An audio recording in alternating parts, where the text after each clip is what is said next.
ज़िंदगी में जो कुछ भी करना चाहेंगे वो करके ही मानेंगे। मुश्किलें लाखों आएंगी लेकिन हार नहीं मानेंगे। नमस्कार, मैं संदीप कुमार, बिजनेस कोच। वेंकटेश अधरिया। वेंकटेश अधरिया का जन्म महाराष्ट्र में मुंबई शहर में हुआ था। एक मिडिल क्लास फैमिली, गरीब परिवार में हुआ था।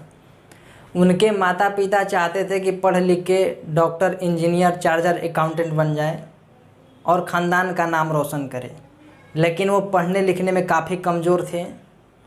इसी के लिए उनके माता पिता बोलते थे कि पढ़ लिख नहीं रहा है तो क्या करेगा, वड़ा पाव बेचेगा। जो फुटपाथ पे लोग वड़ा पाव बेचते हैं, पढ़ लिख नहीं रहा है तो वड़ा पाव ही बेचना पड़ेगा तेरे को। इतना मजाक उड़ाया जाता था। लेकिन वो गांधी जी और नारायण मूर्ति से इंस्पायर थे। वो इंस्पायर इसलिए थे कि वो गांधी जी को बहुत देखते थे, पढ़ते थे गांधी जी का किताब। वो उनको पढ़ने में पता चला कि गांधी जी एक अकेला आदमी था, उसके पीछे कोई भी नहीं था, लेकिन पूरा देश उसके पीछे गया और हिंदुस्तान आज़ाद हो गया। तो एक आदमी हिंदुस्तान को आज़ाद करवा सकता है और आज़ाद करवा सकता है, तो मैं क्यों नहीं बिजनेसमैन बन सकता हूँ।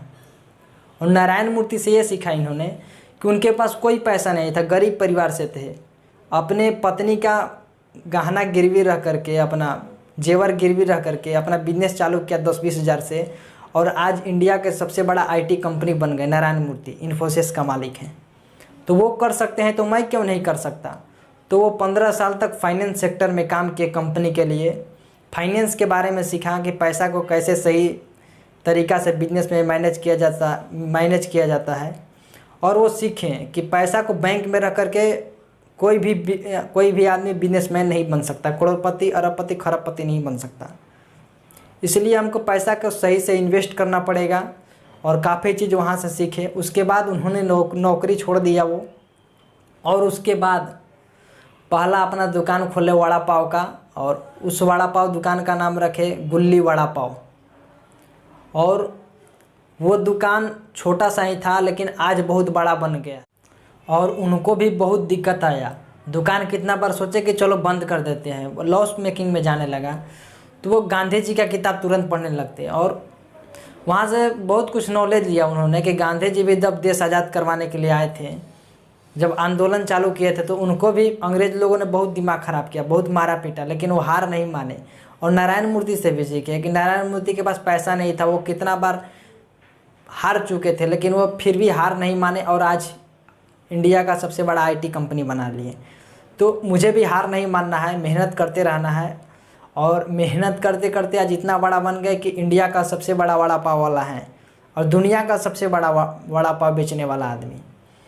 और इंडिया का पहला ऐसा आदमी है जो Tata, Birla, Ambani, Bill Gates, Warren Buffett, Elon Musk के लेवल में आया है। भले ही में पैसा से सब में कम है, 100 करोड़ का मालिक है, लेकिन इनका सक्सेस स्टोरी देख के हार्वर्ड स्कूल में, मतलब अमेरिका में हार्वर्ड स्कूल बिजनेस स्कूल होता है, उसमें इनका केस स्टडी सुनाया जाता है कि एक आदमी वड़ा पाव महाराष्ट्र में बेच के 100 करोड़ का बिजनेस किया, तो तुम लोग क्यों नहीं कर सकते हो। और ये बोलते हैं कि एक गरीब परिवार से निकल के, एक मिडिल क्लास फैमिली से निकल के संघर्ष करके इतना बड़ा बिजनेसमैन बन सकता है 100 करोड़ का। पूरा इंडिया में इनके 374-75 ऐसा ही कुछ है, मतलब स्टोर इनका खुद का रेस्टोरेंट है वड़ा पाव का। तो ये इतना बड़ा बन सकते हैं, तो दुनिया का कोई भी आदमी कुछ भी कर सकता है, लेकिन उसको हार नहीं मानना चाहिए। अगर हार नहीं मानेगा तभी वो कुछ कर सकता है, नहीं तो सोचेगा अभी तुरंत खोला हूँ, अभी तुरंत रिजल्ट चाहिए, तो तुरंत रिजल्ट नहीं मिलेगा, टाइम लगेगा। इसलिए टाइम दीजिए, टाइम देंगे तो तभी आप सफल बन पाएंगे। और ये बोलते हैं कि जो आदमी पढ़ाई लिखाई में कमज़ोर है, ज़रूरी नहीं है कि वो कुछ कर ही नहीं सकता है। हो सकता है पढ़ाई लिखाई में कमज़ोर हो, लेकिन दूसरा चीज़ में वो कोई भी चीज़ एक ऐसा तो जानता होगा जिसमें सबका बाप होगा वो। तो ये है इनका केस स्टडी। अगर वीडियो अच्छा लगा तो चैनल को सब्सक्राइब कीजिए, कमेंट कीजिए, लाइक कीजिए। बहुत बहुत धन्यवाद।